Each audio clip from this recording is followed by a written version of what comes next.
Ayan, so magandang araw guys.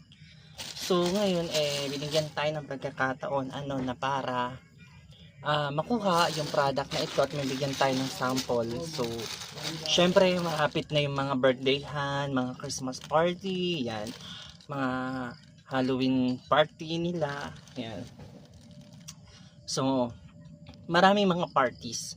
At kakibat nun, nagbibigay sila ng look bag.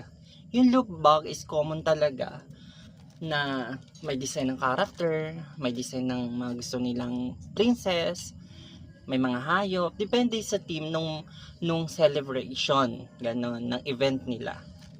So naghanap ako ng iba na look bag, iba yung design. So nakakita ko at nabigyan tayo ng pagkakataon na padalahan at ma-promote yung look bag nila. Ang look bag nila guys ay ganito.